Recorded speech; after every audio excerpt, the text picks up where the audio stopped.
ओम श्री गुरु सत्ताय नमः। सभी को प्रणाम। कहते हैं भगवान वामन ने 3 कदमों में सारी दुनिया नाप ली थी। यदि वंदनीय माताजी के व्यक्तित्व की गहराइयां 3 अक्षरों में नापनी हो तो वे 3 अक्षर होंगे करुणा। यही उनका स्वभाव था। किसी के भी दुख कष्ट को देखकर वो विकल हुए बिना नहीं रह पाती थी।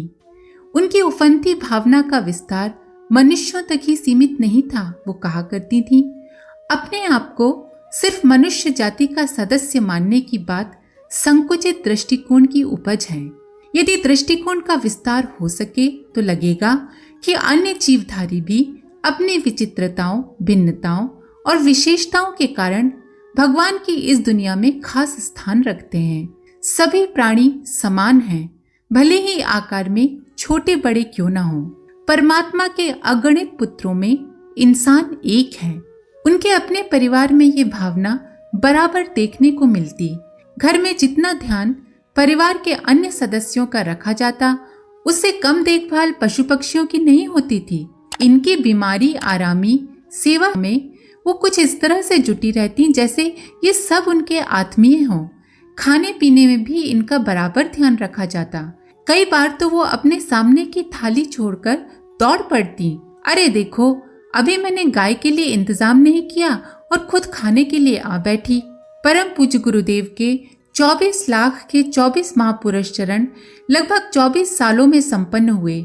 इन सालों में घर में गाय हमेशा रही, क्योंकि गाय की छाछ आदि की आवश्यकता अधिक रहती। इसके अलावा आचार्य जी गौ यावक व्रत भी करते थे, अर्थात गाय को जौ खिलाया जाता।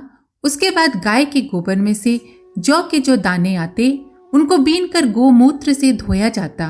फिर उन्हें सुखाकर पीसकर उसकी रोटी वो छाछ के साथ खाया करते।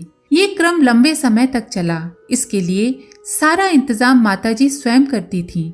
हर समय उनको गाय के चारे, पानी, सर्दी गर्मी उसे जौ देने की चिंता लगी रहती। शुरुआत के दिनों में वो और परम पूज्य गुरुदेव की माताजी ताई जी आवल खेड़ा में रहते थे। उस समय घर में कपिला नाम की एक गाय थी। काले रंग की ये गाय बहुत सीधी थी। छोटे बच्चे तक उसका थन पकड़ लेते, फिर भी वो चुपचाप खड़ी रहती। घर में जब भी जरूरत होती उसका दूध निकाल लिया जाता। बार बार दुहे जाने के कारण ये कहना कठिन है कि वो कितना दूध देती थी। एक बार वो बीमार हो गई, चारा खाना छोड़ दिया, गुमसुम खड़ी थी। चिकित्सक वहां था नहीं। दूसरे गांव से उसे बुलाया गया। उसने आयुर्वेद की कई दवाएं दी, लेकिन सुधार न हुआ। माताजी की परेशानी बढ़ गई।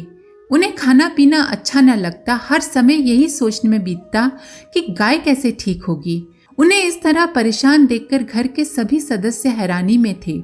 उन सबको ये लग रहा था कि पशु तो बीमार होते ही रहते हैं, भला इसमें इतना परेशान होने की क्या जरूरत है। परंतु माताजी के लिए तो जैसे कोई अपना आत्मीय बीमार था। उन्होंने पास के गांव से चिकित्सक बुलाया। चिकित्सक ने बताया कि गाय को गला घोंटू है। उसके सारे प्रयासों का कोई खास असर नहीं हुआ। गाय को जितना शारीरिक कष्ट था, माताजी की मानसिक विकलता उससे कहीं अधिक थी। परिवार के सदस्यों ने उनकी परेशानी देखकर आगरा से पशु चिकित्सक बुलवाया। अपनी समझ से उसने चिकित्सा भी की, लेकिन तब तक गाय का पेट फूल चुका था। प्रातःकाल 6 बजे वो जोर जोर से सांस लेने लगी और लगभग 7 बजे एकादशी के दिन सबको अपने प्यार से वंचित कर चिर निद्रा में सो गई। माताजी का तो जैसे सब कुछ लुट गया। वो फूट फूट कर रो पड़ी। ढकेल गाड़ी मंगवाई गई। बहुत बड़ा गड्ढा खोदा गया। गड्ढे में पहले माताजी उतरी। उन्होंने गड्ढे में गंगा जल छिड़का। गंगा जल छिड़कते समय वो गायत्री मंत्र पढ़ती जा रही थी और बिलख बिलख कर रोती जा रही थी। गाय को गड्ढे में उतारा गया। माताजी ने अपने हाथों से उस पर लाल कपड़ा उड़ाया, गंगा जल छिड़का, अपने मस्तक को उसके पैरों पर रखा और फिर उस पर अपने हाथों से मिट्टी डाली। बाद में उस गड्ढे को मिट्टी से भर दिया। अंत में बालू बिछाई गई, जिस पर उन्होंने अपने हाथों से लिखा श्री राम। ये सब करके वो घर आ गईं, परंतु कई दिन तक उनका मन बड़ा ही बेचैन रहा। लगभग 1 सप्ताह बाद वो ठीक से खाना खा सकी। आवल खेड़ा से उनका मथुरा आना हुआ। ये कहना बहुत कठिन है कि घर में पहले माताजी आई या पहले बंदर आए, क्योंकि माताजी के मथुरा छोड़कर जाने के बाद बंदर भी उस घर को छोड़ गए। हाँ, ये सच है कि जब तक वो उस घर में रहीं, बंदर दिवाली मनाते रहे। बंदरों का भी कमाल था। 20-20 बंदर छत पर बैठे रहते, दीवालों पर गश्त लगाते रहते, पर घर का कोई कपड़ा बर्तन नहीं उठाते, जैसे कि माताजी ने उन्हें पाल रखा हो। उनके लिए रोटी तो वो टुकड़ों में डाल देती थीं। दाल, चावल और सब्जी एक निश्चित बर्तन में रख दी जाती। अपने लिए परोसे गए भोजन से वे सभी पूर्ण संतुष्ट हो जाते। आने वाले साधक, मेहमान, रिश्तेदार, अतिथि वगैरह तो बंदरों से खूब डरते, पर घर के लोग अभ्यस्त हो गए थे। बंदरों ने कभी किसी को काटा नहीं। जब माताजी के बनाए गए परोसे गए भोजन से ही उन्हें तृप्ति मिल जाती थी, तो काटने खींचने की जरूरत भी क्या थी। माताजी का जीवों पर अगाध प्रेम था। उनके लिए सभी जीव उनके अपने थे। किसी की सेवा करती तो किसी के साथ हंस खेल लेती, यदा कदा चढ़ा भी देती। हाँ, पीड़ा कष्ट किसी का भी हो, उनकी भावनाएं आंसू बनकर बहने लगती। एक दिन वह धूप में कपड़े सुखा रही थी। गुरुदेव के साधना कक्ष के सामने खाली जगह थी, वहीं धूप में कपड़े सूखने के लिए डाल दिए जाते थे। अपनी धोती को तार पर फैलाकर अभी वो हटी ही थी कि आसमान से एक घायल तोता लुढ़क पुढ़क करता हुआ छत पर गिरा और पंख फैला गया। उन्होंने समझा कि वो मर गया। स्थिति भी कुछ ऐसी ही थी। उसकी गर्दन पर पीछे की तरफ गहरा घाव था जिससे खून निकल रहा था। उसका मुंह फटा हुआ था, आंखें पथरा रही थीं। उन्होंने अपने गीले कपड़े वहीं छोड़े, दोनों हाथों से धीमे से तोते को उठा लिया। उठाकर उसे खुली रसोई की छत पर ले आई, उसके मुंह में पानी डाला। इतने में गुलाब देवी एजू आ गईं, जो घर के कामों में माताजी की मदद करती थी। वे पास आकर बोली, अरे इसका तो खून निकल रहा है। माताजी बोली, तो देख क्या रही है, जल्दी जल्दी हल्दी पीस कर ले आ। एजू हल्दी पीस कर ले आई। माताजी ने तोते के घाव में हल्दी भर दी। तोता थोड़ा छटपटाया, पर माताजी को ये जानकर बहुत खुशी हुई कि चलो अभी जिंदा है। रसोई में बचा हुआ भोजन रखने को काठ की एक अलमारी थी। बीच के खाने में तोता रख दिया गया। बाद में ख्याल आया कि तोता अलमारी में बीट करेगा, इसीलिए तुरंत एक बड़ा पिंजरा मंगवाया गया। अब उन्होंने तोते को अलमारी से पिंजरे में स्थानांतरित कर दिया। पिंजरे में कटोरी रखी, कटोरी में दाल, एक हरी मिर्च और अमरूद रखा। एक कटोरी में पानी भरकर रख दिया। पिंजरे में तोता सिकुड़ कर बैठा हुआ था। माताजी ने शाम को फिर हल्दी लगाई। 3-4 दिन यही क्रम चलता रहा। हर रोज वो पिंजरे की खिड़की खोलती, हल्दी लगाती और वापस पिंजरे को बंद कर देती। धीरे धीरे तोता पूर्ण रूप से स्वस्थ हो गया। रोज की तरह अब की बार भी माताजी ने खिड़की खोली, हल्दी लगाई, लेकिन इतने में ही उसने माताजी की उंगली को जोर से काट लिया। वो जोर से चीख पड़ी और इतने में तोता हाथ से छूटकर उड़ गया। आसमान में उसे उड़ते देखकर वो प्रसन्नता से हंस पड़ी। बोली, चलो अपनी सेवा काम कर गई। पीड़ा किसी की भी हो, विकल होकर उसकी सेवा में जुट पड़ना उनकी आदत बन गई थी। घिया मंडी वाले घर में जीने के पास एक बुखारी थी। उसमें वो सूखी लकड़ी और उपले रखती थी। एक रोज उसी बुखारी में बिल्ली ने 4 बच्चे दिए।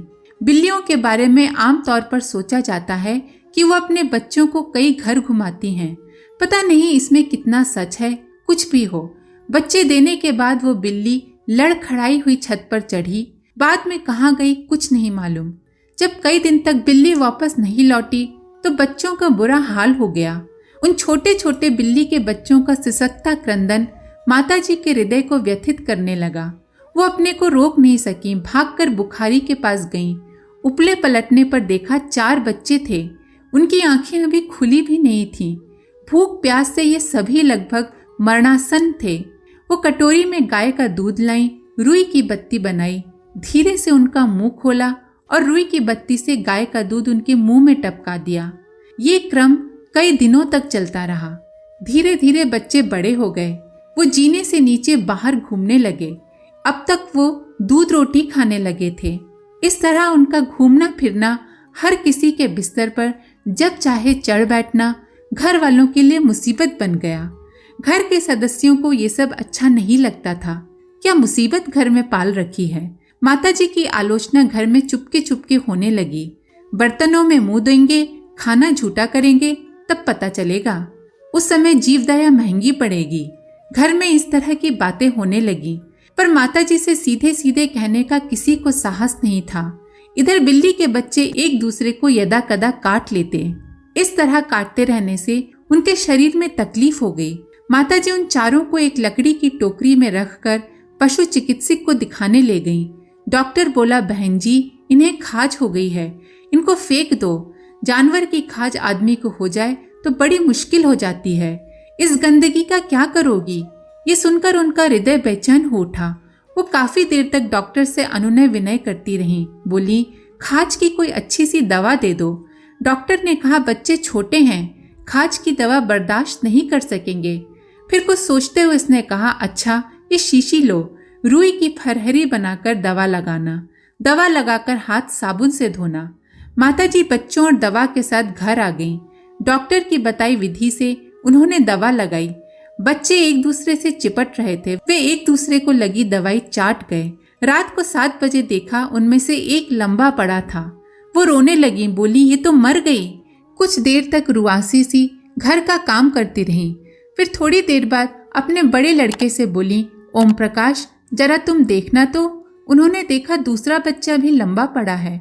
वो सब काम छोड़कर दौड़ी भागी आई और रोते हुए बोली, हाय, ये भी मर गई। रात को 9 बजते बजते तीसरा बच्चा भी मर गया। माताजी सुबक रही थीं। घर के सभी लोग सो गए थे। वो अकेली बिल्ली के बच्चों को लिए बैठी थीं। इतने में चौथा भी मर गया। उन्होंने भाई ओम प्रकाश को कई आवाजें दी। पास आकर झकझोरा। बड़ी मुश्किल से उनकी नींद टूटी। नींद खुलने पर उन्होंने पूछा, बात क्या है। जवाब में वो रोते हुए कहने लगी, ओम प्रकाश, वे चारों मर गए। मुझसे बड़ा पाप हुआ। मैंने दवा क्यों लगाई। मैंने चारों को मार डाला। उनके दुख की कोई सीमा थी। सारी रात रोते रोते कटी। सुबह होने पर उन्होंने बिल्ली के मृत बच्चों को रघुवीर को देते हुए कहा, बेटा, इन्हें लाल कपड़े में बांध लो। चारों को अलग अलग कपड़े में बांधा गया। उन्हें लेकर जब रघुवीर चलने लगा तब उसे रोकते हुए वो बोली, बेटे, इन्हें दूर जमुना में डालना, पशु की योनि से छूट जाएंगे। उसके चले जाने पर वो भगवान से बहुत देर तक प्रार्थना करती रहीं कि इन आत्माओं को पशु योनि से मुक्ति मिले। किसी का भी कष्ट उन्हें कातर बना देता। वो विहल हो उठती। आज के लिए इतना ही। आप सभी का धन्यवाद। ओम शांति। हमारे YouTube चैनल को सब्सक्राइब करें और बेल आइकन को दबाकर ऑल पर क्लिक करें ताकि आने वाले सभी वीडियोस की नोटिफिकेशन आपको मिलती रहे।